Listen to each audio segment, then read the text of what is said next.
घर very important. ये सारे अभी अच्छे अच्छे वाले घर चल रहे हैं, इसलिए बड़ा मजा आ रहा है। सब कुछ एकदम वैसे तो 12 के 12 घर मैंने आपको कहा कि अ, अच्छे हैं बहुत ज्यादा। बस आपका नजरिया बदल जाएगा जब आज मैं इसको पढ़ाऊंगा। पांचवा घर, इसको हम पुत्र भाव पुराने समय में कहते थे, क्योंकि तब पुत्र को ही ये आगे वंश बढ़ाएगा और ये सब कुछ करेगा। लेकिन अब धीरे धीरे चीजें बदल गई हैं। इसको हम बच्चों का घर भी कहते हैं, इसे हम संतान भाव भी कहते हैं। वो लड़का हो लड़की हो कोई फर्क नहीं पड़ता। तो ये एक बच्चों का घर है और इसीलिए इसको अब बच्चे कौन देगा आपको? मैंने कल बताया था ना कि वीनस यानी कि शुक्र, वीर्य। लेकिन जीव कौन है? आप एक बात याद रखिए, सभी ग्रहों में अगर आपने कभी खुद को तलाशना हो कि जीव आत्मा कौन है, तो वो है गुरुदेव महाराज। गुरु डिस्टर्ब तो आप डिस्टर्ब। तो इस घर के कारक भी, इस घर के जो तत्व हैं उसमें भी गुरु की ही रिस्पॉन्सिबिलिटी है, उसमें भी गुरु के ही तत्व हैं। क्यों है गुरु के तत्व भाई? सिर्फ इसीलिए कि यहां से बच्चा आ रहा है? नहीं, क्योंकि ये घर हमारी पढ़ाई का भी है। और पढ़ाई क्या है? ज्ञान क्या है? गुरु है। देखते हैं फिर क्या क्या आएगा इसमें से। गुरु के रूप में पांचवें घर का कारक बुद्धि, ये हमारा माइंड भी है। मन ऊपर था, चौथा घर। अगर किसी की अपनी बुद्धि देखनी है कि कितना के इंटेलिजेंट है, ये काम वो कर भी पाएगा कि नहीं पाएगा, मैं इसको काम दूं कि ना दूं, या कितना शार्प माइंडेड है ये, तो आपको यहां से देखना है। पांचवा घर, इस घर में इसे व्यक्ति के दूसरों को बुद्धिमान सलाह देने की क्षमता को देखा जा सकता है। यह घर रचनात्मकता, क्रिएटिविटी, कौन कितना क्रिएटिव होगा। आप दो बंदों को काम करने के लिए दे दीजिए और एक करेगा एक तरीके से, दूसरा करेगा जबरदस्त तरीके से। उसका पंचम घर है स्ट्रांग, क्योंकि उसने उसी काम को एकदम क्रिएटिव वे में किया है।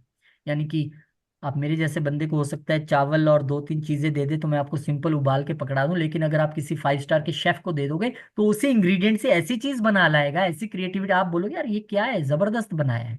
चीजें वही हैं। तो चीजें वही होंगी, लेकिन जिसका पंचम घर अच्छा है वो क्रिएटिव बंदा होगा।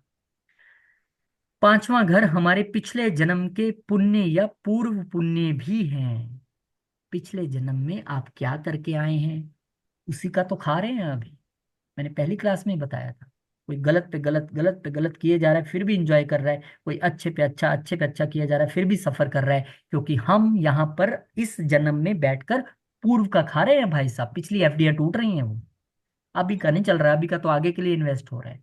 तो ये घर आपको बताएगा आपके पिछले जन्म में पूर्व कर्म कैसे थे। अच्छे होंगे तो डेफिनेटली ये घर भी अच्छा होगा, आपका बच्चा भी अच्छा होगा, एजुकेशन भी अच्छी होगी, रिजल्ट भी अच्छे मिलेंगे। और अगर बच्चे में भी प्रॉब्लम आ रही है, एजुकेशन में भी प्रॉब्लम आ रही है, आप क्रिएटिव माइंड सेट भी नहीं हो और आपकी बुद्धि भी उतनी काम नहीं करती है, तो इसका मतलब पूर्व जन्म के कर्म हमारे अच्छे नहीं थे।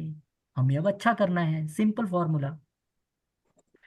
कुछ एस्ट्रोलॉजर्स इसको भी हर्ट कह देते हैं। बहुत सारी बुक्स हैं, बहुत सारे हुए हैं इसलिए कह देते हैं। लेकिन इसको हम हर्ट नहीं मानते। अगर मैं खुद इसको मानूं प्रैक्टिकली तो हम इसको पेट मानते हैं। हर्ट हम चौथे में देख आए थे, ये हमारा पेट है। यहाँ डिस्टरबेंस हुई, ये घर खराब हुआ। कई लोग ऐसे होते हैं उनका पेट हमेशा ही खराब रहता है। वो कहेंगे यार मैं नहीं खाऊंगा यार, मेरी तबीयत ठीक नहीं, मेरा पेट ठीक नहीं है, कोई ना कोई इन्फेक्शन लगी रहेगी, क्योंकि उनका फिफ्थ हाउस डिस्टर्ब है। आप देख सकते हो उनकी कुंडली में और आपको दिखाई देगा। और अगर फिफ्थ हाउस ठीक है लेकिन फिर कभी कभार पेट में कोई दिक्कत आ रही है, वो इसलिए आ रही है क्योंकि यहाँ पे गोचर के दौरान यानी कोई घूमता घूमता ग्रह कुछ दिन या कुछ महीने के लिए यहाँ आके बैठ गया, उसने दिक्कत दे दी। तो पंचम घर आप पेट से आप इसको समझ सकते हैं। और हमने कहा कि यहाँ से हम फर्स्ट बेबी भी देखते हैं, तो उसका जब गर्भ धारण होता है, जब प्रेगनेंसी होती है तो कहाँ होती है? पेट में ही तो होती है। तो ये भी एक लॉजिक है कि पंचम घर पेट ही है और चौथा घर जो है वहीं से हम छाती और हृदय देखेंगे। जैसे जैसे आप ज्योतिष में अपनी पढ़ाई को गहराई से समझेंगे आप पाएंगे कि विभिन्न परंपराओं से उत्पन्न कई विरोधाभास आएंगे। मतलब कोई कुछ कहेगा, कोई कुछ कहेगा, कोई कहेगा इसमें ये भी देख सकते हैं, ये भी देख सकते हैं। कोई बात नहीं, हमें अपने लॉजिक्स पे चलना है।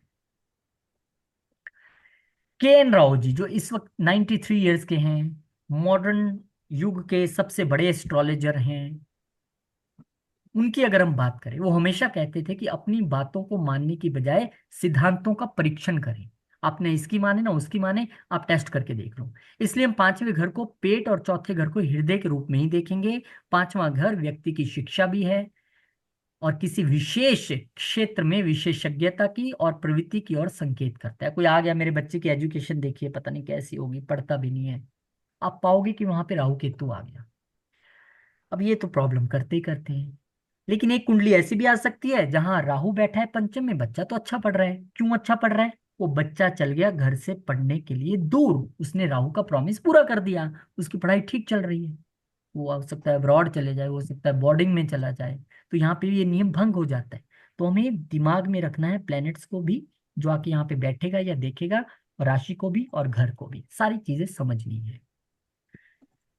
पांचवा घर व्यक्ति की शिक्षा और किसी विशेष क्षेत्र, ये हमने बात कर दी। ये भी दिखा सकता है कि व्यक्ति किस विषय या क्षेत्र पर अपने अध्ययन को केंद्रित करना चुन सकता है। ये शासक यह भी निर्धारित करता है कि कौन से देवता और ऊर्जा का आह्वान करना चाहिए। यहां से आपको अपने इष्ट देव भी पता चल सकते हैं, मतलब हमें किसे पूजना है। वैसे तो इसे हम लक्ष्मी स्थान कहते हैं, वो मैं आपको जब नेक्स्ट क्लास कराऊंगा तो आपको बताऊंगा कि इस घर को क्या कहते हैं, आज कंफ्यूज हो जाएंगे।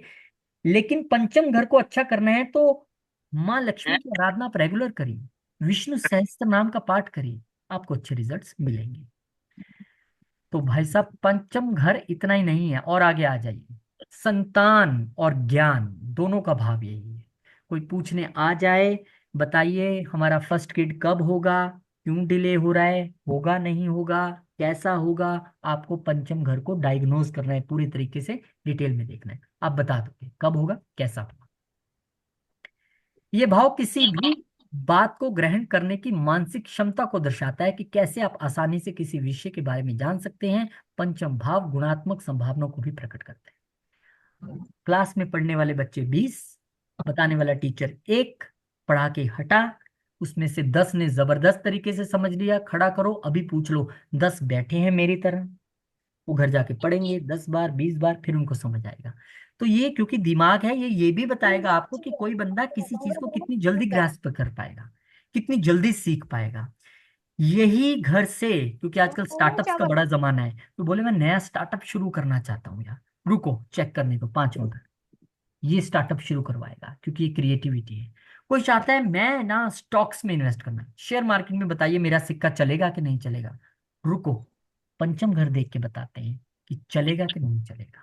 तो कितनी चीजें आ गई पंचम घर से।